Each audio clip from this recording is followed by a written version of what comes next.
Connected graph என்ன நடக்கும் அப்படின்னா, ஏதோ ஒரு வெர்டெக்ஸ்லேருந்து அங்க இருக்கிற மத்த வெர்டெக்ஸ் நம்ம கனெக்ட் பண்ணி போய்க்கலாம். இப்ப பார்த்தீங்கன்னா, இது இருக்குது. இதுக்கு பேரு கனெக்டட் கிராஃப். அப்ப இது கனெக்டட் கிராஃப்னா என்னது? இது V1, இது V2, இது V3, இது V4. இப்ப பார்த்தீங்கன்னா, V1லேருந்து இது எல்லா வெர்டெக்ஸ் போ முடியுமா? போ முடியும். டைரக்ட்டா போ முடியலனாலும், இன்னொரு வெர்டெக்ஸ் சப்போர்ட்டோட போ முடியும். V1லேருந்து V2க்கு போயிட்டு, V2லேருந்து V3க்கு போலாம். V1லேருந்து V4க்கும் போலாம் டைரக்ட்டாவே. ஓகே. அப்ப எல்லா வெர்டெக்ஸும் இது போ முடியும். அப்போ ஒரு வெர்டெக்ஸ் ஃபார்ம் பண்ணிட்டு V1லேருந்தோ, V2லேருந்தோ, V3லேருந்தோ, V4லேருந்தோ நாம வந்து எல்லா வெர்டெக்ஸும் கனெக்ட் ஆயிருந்தா அது பேர் கனெக்டட் கிராஃப். சப்போஸ் இங்க V5ன்னு ஒண்ணு இருந்ததுன்னா, இதுலருந்து எந்த வெர்டெக்ஸும் நம்ம டைரக்ட்டா போ முடியாது. அப்ப இதுக்கு பேரு டிஸ்கனெக்டட் கிராஃப். அவ்வளவுதான். அப்ப கனெக்டட் கிராஃப்னா எனக்கு எங்கிருந்து வேணா ஏதோ ஒரு வெர்டெக்ஸ் சப்போர்ட் பண்ணி நம்ம போய்க்கலாம். அதுக்கு பேர் கனெக்டட் கிராஃப். கம்ப்ளீட் கிராஃப்னா என்னன்னா, நான் வந்து V1லேருந்து V3க்கு போறேன்னா, எனக்கு டைரக்ட் கனெக்ஷன் இருக்கணும். நான் V2லேருந்து போகக்கூடாது. இல்ல V4லேருந்து போகக்கூடாது.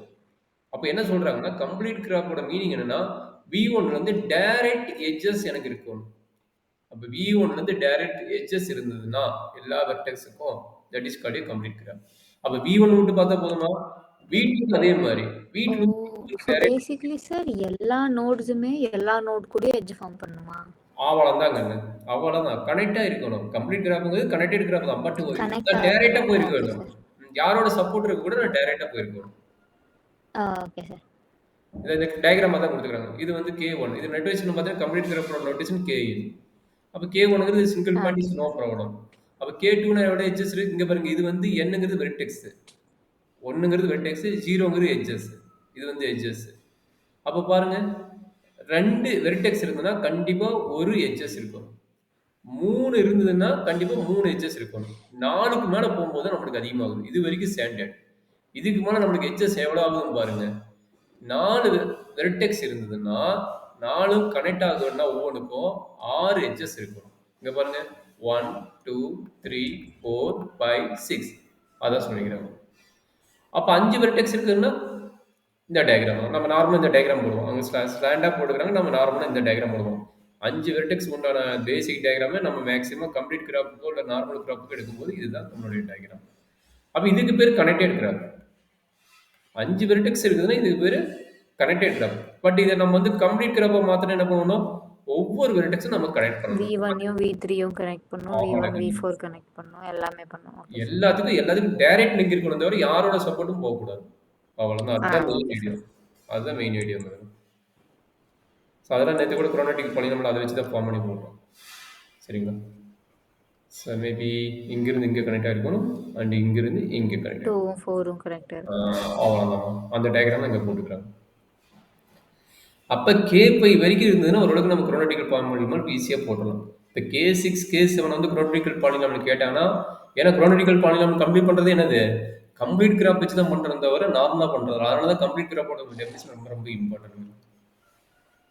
இங்க பாருங்க எவ்வளோ எட்ஜஸ் ஓகே வேணும்? சார். 15 எட்ஜஸ் வேணும். 15 எட்ஜஸ் ட்ரா பண்றது ரொம்ப டிஃபிகல்ட் இன்னும் குரோனாட்டிக்கல். மேபி ப்ரோகிராமிங் வச்சு ரன் பண்ணலாம்.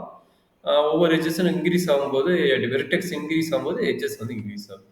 ஸோ அதுக்கு தான் இது ஸ்பெஷலாக உங்களுக்கு அனுப்புனது. மார்னிங் கொஞ்சம் ரெஃபர் பண்ணிட்டு இருக்கும்போது உங்களுக்கு கடைசி சரி இதை ரெஃபர் பண்ணிட்டு எவ்வளோ எட்ஜஸ் இருக்கும்போது குரோனாட்டிக்கல் பாலினாமியல் ஃபார்ம் பண்ணும்போது உங்களுக்கு ஈஸியாக இருக்கும் சொல்லி அனுப்புறேன். This main idea. ஓகே. ஓகேங்களா? இப்போ கிளியரா கம்ப்ளீட் கிராஃப்னா என்ன, கனெக்டட் கிராஃப்னா என்ன தெரிஞ்சா? ஆ complete sir. Graph connected graph தான். பட் டைரக்ட் கனெக்ஷன் இருக்கணும். ஒவ்வொரு வெர்டெக்ஸுக்கும் டைரக்ட் கனெக்ஷன் இருக்கணும். அது டெஃபினிஷன் என்ன சொல்றாங்கன்னா, every pair of vertex is connected through directly without disturb the another vertex. That is called a complete graph. ஓகேங்களா? Okay sir. So bipartite கிராஃப்னா என்ன? Complete bipartite. நான் நேத்தே எக்ஸ்பிளைன் பண்ணேன். பை பார்ட்டிபிள் கிராஃப்னா என்னது? 1, 2 இருக்குன்னா, இங்க 1, 2, 3 இருக்குதுன்னா, இது ரெண்டும் ஜாயின் ஆகணும். இது ஒரு செட் அந்த ஆஃப் செட்ல இருக்கிறது. அது ஒரு செட். ஆமா. செகண்ட் செட்ல அதாவது 2 செட் இருக்கும்போது சார், ஒரு செட்ல இருக்கிற நோட்ஸ் வந்துட்டு இன்னொரு செட் கூட எட்ஜஸ் ஃபார்ம் பண்ணலாம். ஆனா அந்த செட்குள்ளேயே இருக்கிற நோட்ஸ் வந்து கனெக்ட் ஆகக்கூடாது. கனெக்ட் ஆகல. இது பை பார்ட்டிகுலர் கிராஃப். அது கம்ப்ளீட் பை பார்ட்டிகுலர் என்னது? இங்க இருக்கிற அதாவது சப்போஸ் செட் 1ல 2 நோட் இருக்கு, செட் 2ல 2 நோட் இருக்குன்னா, அந்த 2 நோடுமே செட் 2ல இருக்க எல்லா நோட்ஸ் கூடயும் கனெக்ட் இருக்கணும். அவ்வளவுதான். அதுதான் கம்ப்ளீட். அப்ப கம்ப்ளீட்டோட மீனிங் என்னது? கம்ப்ளீட்டா நம்ம டைரக்ட்டா கனெக்ஷன் எல்லாமே பண்ணணும். கனெக்ட் இருக்கணும் சார். அவ்வளவுதான்மா. புரியுதுங்களா? எல்லாமே ரெண்டுமே எல்லாத்து கூடயும் கனெக்ட் இருக்கணும். அவ்வளவுதான். கம்ப்ளீட்டா எல்லாரும் கூட கனெக்ட் ஆகிருக்கணும். That's all. இப்ப நோட பொறுத்த வரைக்கும் அதுதான். எட்ஜஸ் கரெக்ட்டா ஒவ்வொன்றுக்கும் கரெஸ்பாண்டிங் இருக்கணும். அதை மட்டும் கிளியர் ஆயிட்டுங்க. சார். கம்ப்ளீட் கிராப்லனா கம்ப்ளீட் பை பார்ட்டிகல் கிராப்லனா இதுதான் மீனிங்மா. இது கிளியருங்களா? இது நேற்று சொன்னதுதான். இப்போ இதுல என்ன சார். டவுட் இருக்குதா கண்ணு? இல்ல சார். இதை பேஸ் பண்ணி